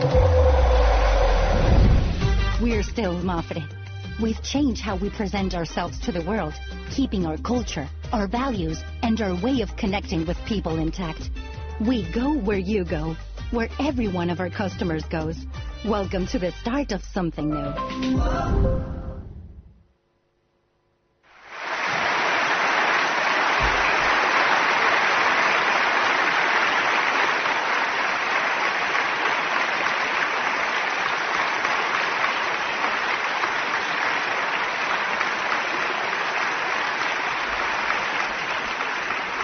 Gracias. Thank you. Thank you, really, because we see this every day at Mapfre, and I think that our audience, our clients, our partners, and of course you, shareholders, feel what we feel. This was something that was needed, and this is now the new Mapfre. Now, let's analyze how the strategy has translated into tangible realities around the world, and this is beyond figures. I'll start with Iberia, that is Spain, Portugal. Commercial and technical deployment has been magnificent. In this area, for the first time in history, we've exceeded the historic barrier of 10 billion euros in premiums with vigorous double-digit growth. This milestone means that we have achieved the volume target that we had set ourselves for the end of the strategic cycle that will end in 2026 this year. And not only in terms of volume, but we have obtained a very significant profit that underpins Iberia as the best bastion of stability in the group. The most notable management milestone, as was mentioned earlier, has been fulfilling our promise to return the motor line to technical profitability through strict underwriting, the use of advanced analytics to adjust rates and improved efficiency in claims control. We managed to clean up the portfolio while maintaining service excellence. In this same segment, our digital subsidiary Verity has had its best year since its founding 15 years ago, setting records in both premium volume and net profit. But momentum does not stop there. In the business segment, we have consolidated our leadership as the leading insurer in the productive sector, growing vigorously. But the real takeoff has been in the life business, with exceptional growth that has allowed us to exceed the 3 billion euro mark, driven by savings and wealth planning solutions that our revamped specialized networks have rolled out with enormous success among our customers. In addition, our two banking partnerships with Banco Santander in auto and SME insurance with McIntyre in life and pension insurance have continued to develop at a good pace with strong growth and results. Portugal has also shown very good growth and profitability, consolidating its position as the fastest growing entity in its local market for the third consecutive year. Mapfre in Spain is synonymous with capillarity and proximity. While the financial and general insurance business tends towards depersonalization and physical retreat, we are swimming against the tide because we believe in personal advice. Therefore, we are continuing with our ambitious plan to open more offices. And in 2025, we opened 138 of them. We currently have 3,200 offices in the Iberian Peninsula, which allow us to be very close to all our clients. And moreover, we are committed to major strategic alliances to diversify our distribution, notably the exclusive agreement with Carrefour, which will make our insurance offering available to the more than 10 million members of its loyalty club. Furthermore, we are continuing to develop our ambitious systems plan, which will lay out the foundations for a profound technological renewal in Spain over the coming years. We have also continued with a comprehensive digitization plan, and proof of its success can be seen in the high rate of self-management by customers, which now exceeds 76%. In Spain, and looking ahead to 2026, we have set ourselves a goal of leveraging these capabilities and growing faster than the market. And to do so, we're implementing 3 major changes in our day-to-day operations, more customer-oriented organizations in terms of objectives and processes, a new, more agile and more accessible regional network structure that simplifies decision-making, and a profound transformation in areas to strengthen our leadership.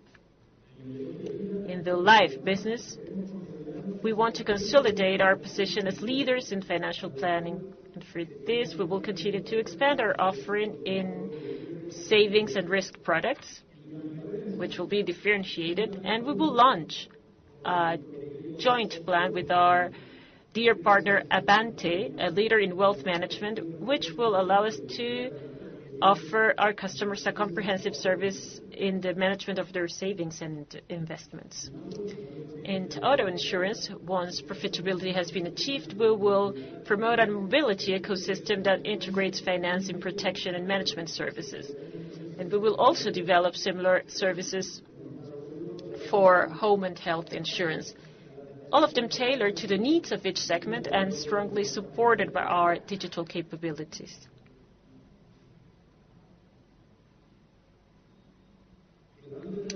But before turning to other geographic areas and businesses, I must also mention the significant commercial boost that we expect from our sports sponsorships.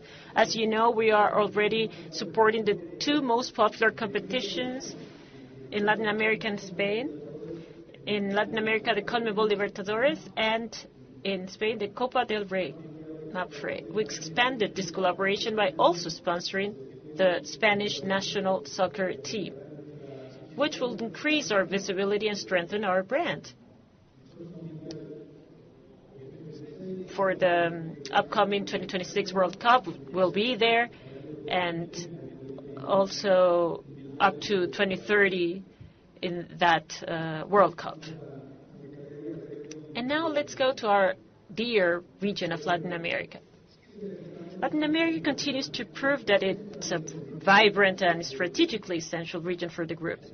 Despite the persistent challenge posed by what has been mentioned earlier, the currency volatility of technical performance and local management have been outstanding, and this has allowed to maintain the region as the 2nd largest contributor to the group's profit globally.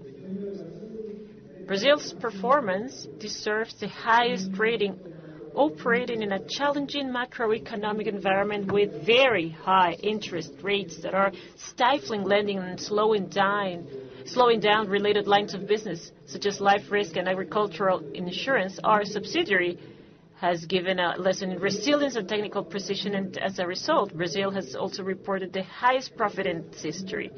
This record is based on superb technical control, achieving an extraordinary combined ratio that positions the operations at global benchmarks supported by high financial income.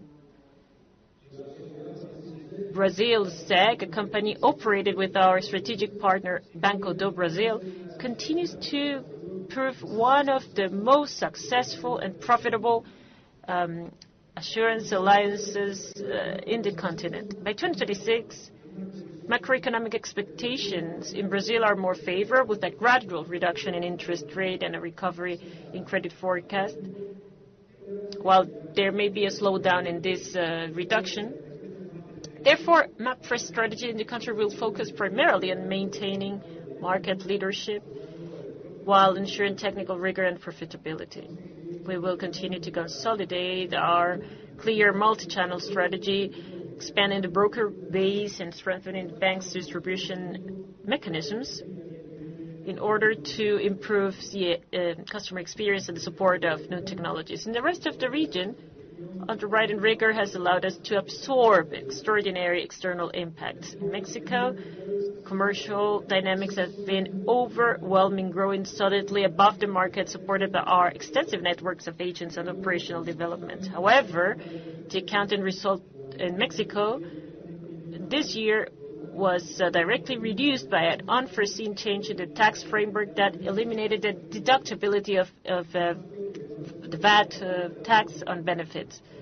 an impact that, had it not occurred, would have revealed stronger operating results. Similarly, in Colombia, transformation of the operating model and the high quality of the issues have yielded excellent technical margins. However, we were forced last December to make accounting provisions for the impact of an extraordinary increase of almost 24% in the minimum wage decreed by the government, and this had a direct impact on the mathematical reserves of the annuity portfolios, which have been in a run-up for several years, but we keep on managing. But leaving aside this systemic impact, the underlying Colombian operation is highly profitable.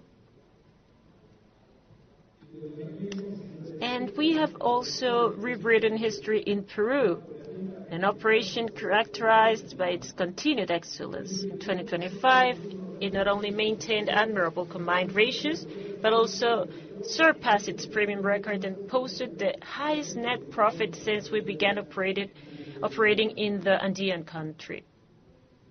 Operations in Central America, the Dominican Republic, Chile, and Uruguay also reported consistent improvements in efficiency and service quality, with good results that contributed very positively to the regional balance sheet.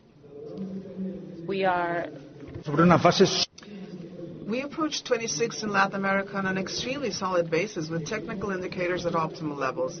We'll continue consolidating the initiatives of our strategic plan, standardizing our processes so that we can strengthen our multi-country platforms, which will allow us to generate consistent improvements in efficiency, quality of service, and technical sophistication, which are, of course, essential if we are to continue growing in competitive environments. And to this end, we're lucky because we have the valuable support of strategic partners in the region, Grupo Financiero BHD in the Dominican Republic, or recently Banco Internacional de Chile, or Mi Banco in Peru. These are allowances that allow us to strengthen each other and develop long-term projects.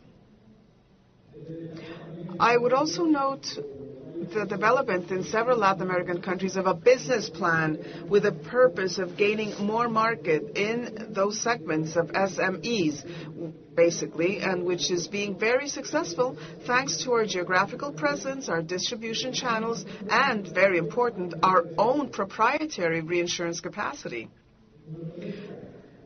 North America, again, a fantastic year. After a 2-year period characterized by inflationary pressure on repairs and component costs, the strong execution of our strategic plan, which truly focused on qualified underwriting, operational restructuring, and tariff adjustment, has radically transformed our P&L. As a result of this severe discipline, the region has achieved the highest benefits, highest profits in the last 10 years. In the U.S., our priority has not been growth for growth's sake, but rather the reconstruct of the margin. And we have expanded the use of advanced analytical tools for much more accurate pricing. And we have continued with an aggressive structural efficiency project which seeks the automation of repetitive processes. And we will see the beginning of this year the development of general insurance for companies. Puerto Rico, for its part, has continued to prove its very great strength, maintaining an excellent value contribution through better diversification towards non-catastrophic lines. So the focus of both markets for 26 will be aimed at strengthening growth, trying to maintain the levels of profitability already achieved. Now, as to the EMEA region, we need to underscore the clear technical improvement back to profitability after the negative cycle in motor insurance. Germany and Italy have implemented strict roadworthiness plans and structural cost reductions that are helping to reduce their combined ratios. In the case of Italy, we furthermore have new sources of production which are helping diversify the business. In Turkey, our in-depth knowledge of managing environments with very high volatility and hyperinflation has allowed us to combine technical rigor with financial returns and thus maintain profitability. Malta, as usual, has delivered formidable results. Fantastic, thanks to the leadership shared with our Bank of Valletta strategic partner. And the international cloud of our global units has proven to be differential. Mapfre Re, which is the backbone of our protection capacity, has had a brilliant year. Backed by a market environment that called for solvency and capacity, and thanks to the absence of catastrophic events of great intensity, the unit has also achieved an all-time record in terms of profits. This is the result of extreme prudence, quality of capital, and an impeccable reserves policy. Mapfre Re's global leadership is recognized the world over, climbing positions year after year, and this year entering the global top 10 of NMG reinsurance brands. This is a ranking that is built on the valuation of its customers, consolidating then as 12th reinsurer in the world according to Mapfre Economics, the second in the world. And we continue to expand. We recently announced the opening of a new branch in the dynamic Indian market, which joins those already operating in the Asian region, going from China to Malaysia, including the Philippines, Japan, and Singapore. All of this allows us to face 2026 at Mapfre Re with the ambition of maintaining sustained growth in premiums and results in a very competitive reinsurance environment, one in which prices trend down. To this end, technical disciplines will be even more essential in this demanding market cycle and will be key to sustaining high profitability levels. But we need to add our multiple efficiency, transformation, and innovation initiatives, which will allow us to be more agile and further reinforce our clear differentiation in the market. The Global Risks Unit, protective shield of large multinationals, has again proved impeccable technical solvency in a competitive market, again achieving magnificent results with an excellent combined ratio. In 2026, it will again strengthen its growth levers based on the development of the business in LATAM through the Bogotá office, attracting multinationals that are not Mapfre customers in the region, and in the development of cyber protection programs, employee benefits, and parametric insurance. MADI now, our reformulated assistance and services unit, strengthens its structural recovery by solidly improving technical margins. Its value proposition advances unstoppably thanks to open integration models and B2B agreements. The most outstanding is the execution of a strategic alliance in Italy with Vittoria Assicurazioni, which opens up very promising growth prospects, in addition to a more digital and renewed offer in assistance services in LATAM. And finally, Sol Union, our joint venture, expert in credit and surety insurance, has also completed a brilliant year with excellent growth and great results.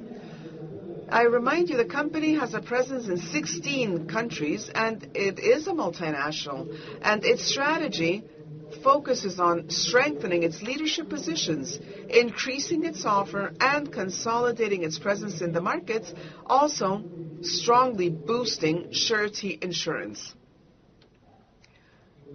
And as to life, the achievements of this year have been superlative.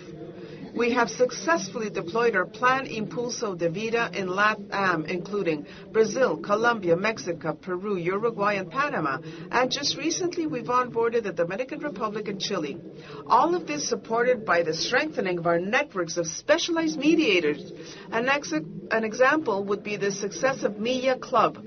Over 9,000 agents duly registered, acting as a differential element to retain the best commercial talent. And we've also applied rigorous technical control that allows us to improve the profitability of the combined life risk ratio. we've launched a very innovative project, the analysis of a group of nearly 4 million Ibero-American residents in Spain to design a differentiating transnational value proposition to which we will add the capacity of services that MADI provides us. We're eager to diversify and to be there for our clients at all stages of their existence and life.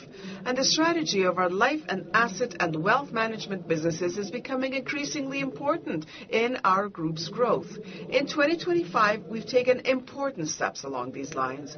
I'd like to highlight the strategy that the group is deploying in order to become a benchmark in financial planning. You'll see that we have an unbeatable proposal with the 3 P's in Spanish for any type of client. P for protection, protección. P for pension, pensión. P for assets, patrimonio. We complement our usual positioning as an insurer with the best financial solutions, so savings, investment, and retirement solutions. And this strategy is paying off.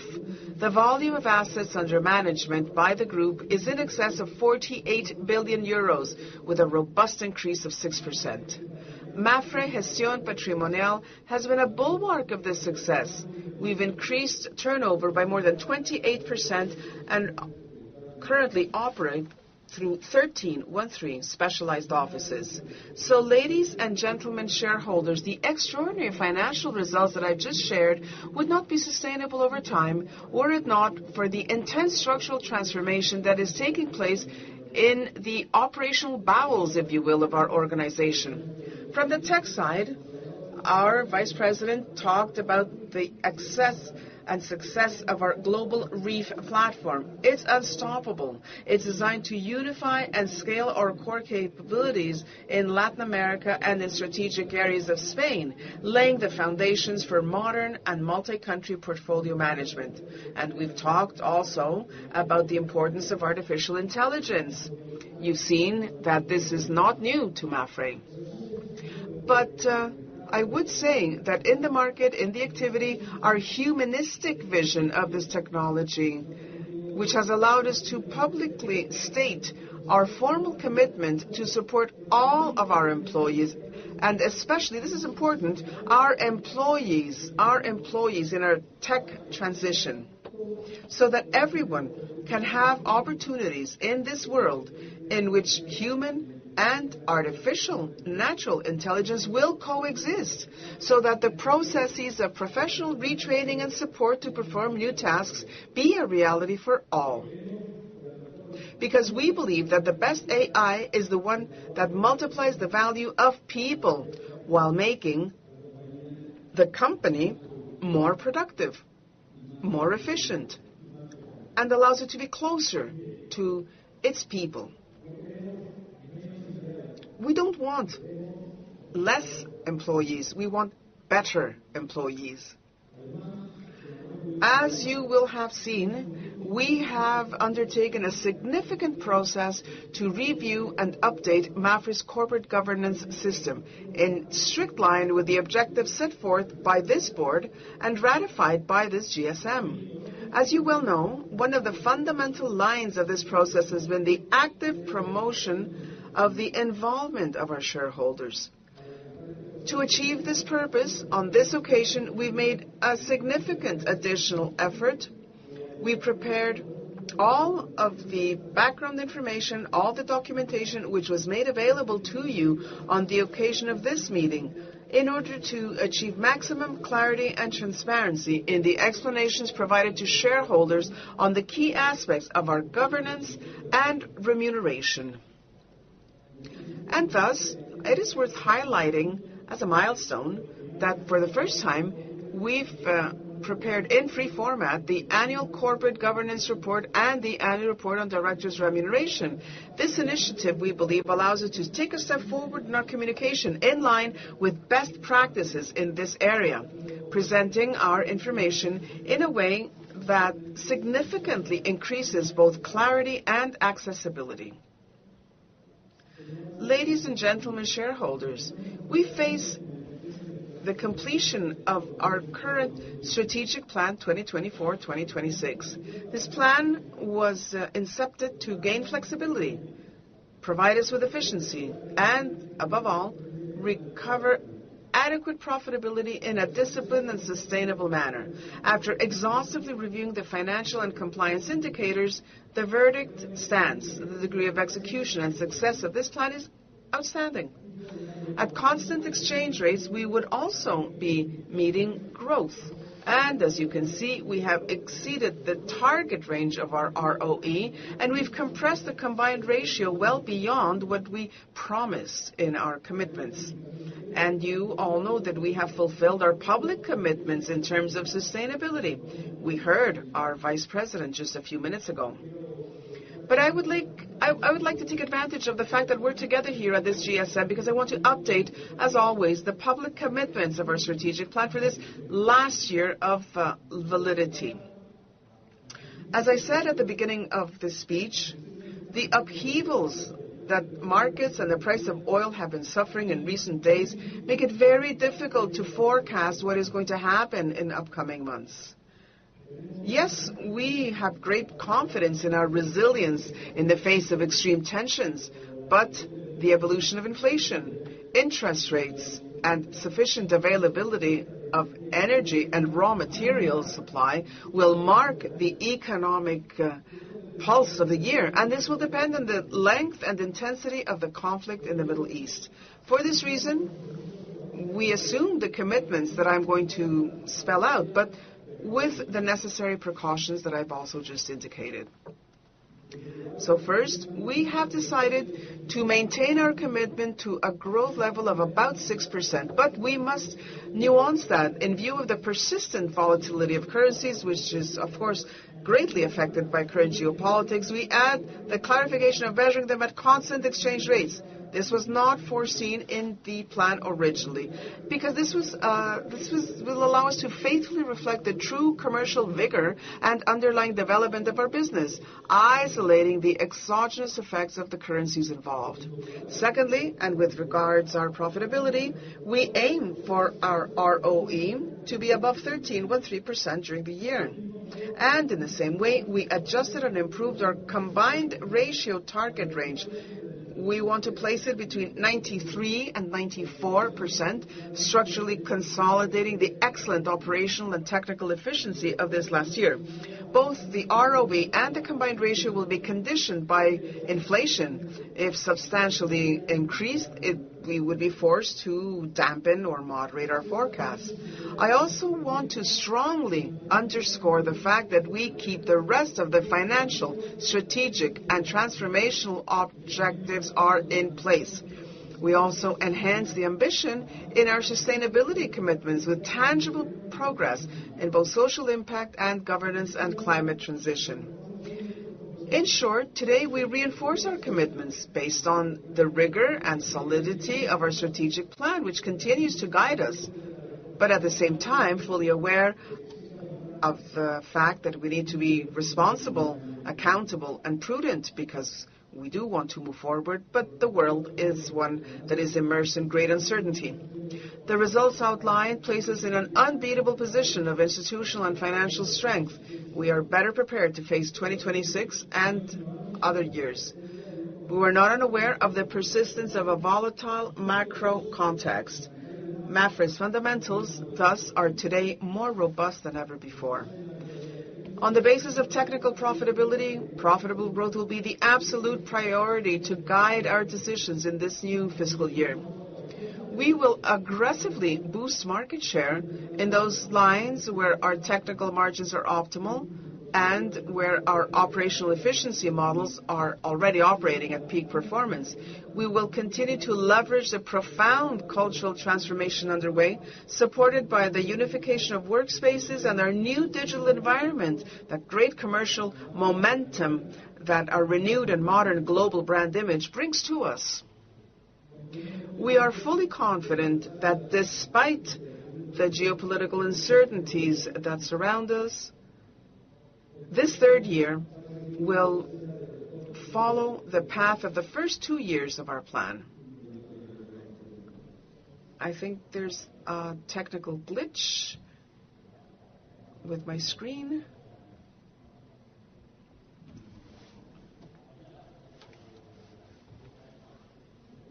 Okay, perfect. Thank you. I was saying then that this third year is going to follow the path of the first 2 years. Mapfre is unstoppable as an engine of economic progress and social protection.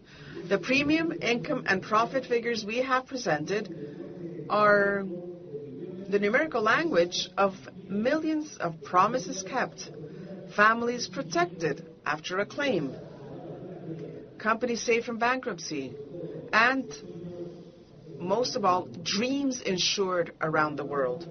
When we launched this plan on January 1, 2024, we said that we wanted to better adapt to the environment. At that time, our market cap was approximately 6 billion. At the end of the second year, it had more than doubled.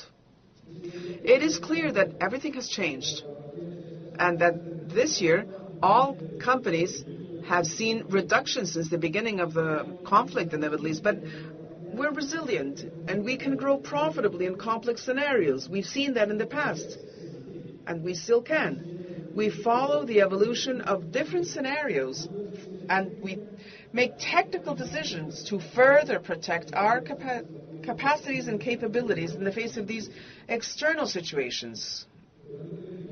But before I conclude, allow me to dedicate a few words with special affection to the person who has been an independent director for the past 12 years, second vice president for 9, on our executive committee, president of the Appointments and Remuneration Committee, and member of other committees and bodies of the group. And I am referring, of course, to our very dear Catalina Miñaro. She left the board in October last year because she completed the term established in the bylaws in accordance with the recommendations on good corporate governance. Catalina Miñaro has been with us in a long period, years with difficulties, complexities, very demanding external circumstances, but she has always been at the side of the executive team, lending her experience and professional expertise to the service of the group. One of the key people to be with us here. At this time, we enjoy Mapfre's important successes. Thank you very much, Catalina. Thank you for everything, your support, your trust, and your friendship.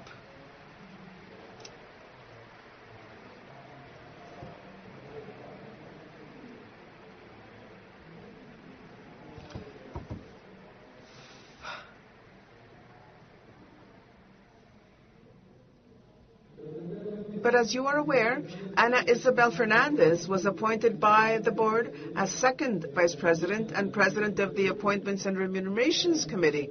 She was a member of the board. She has been a member for the past 8 years. And Ms. Fernandez will be another very important pillar to consolidate our business successes. I would like to thank you for ratifying the appointment of Ángeles Santa Maria as a member of this board of directors. Her professional experience will be very valuable for the proper strategic evolution of our group. Thank you. And I do not want to end this intervention without first expressing my deepest, most sincere and institutional gratitude. Thanks to all of our professionals, managers, employees, technical teams present all over the planet. Their talent, adaptability, and hard work are Mapfre's true competitive edge. Thanks to our very vital network of mediators, delegates, brokers, strategic partners, who are the human pulse of this company. And especially thanks to all of your good selves, ladies and gentlemen shareholders. Your loyalty, your staying in the capital, your constructive scrutiny, and your unwavering trust are, we believe, the true foundations of our success.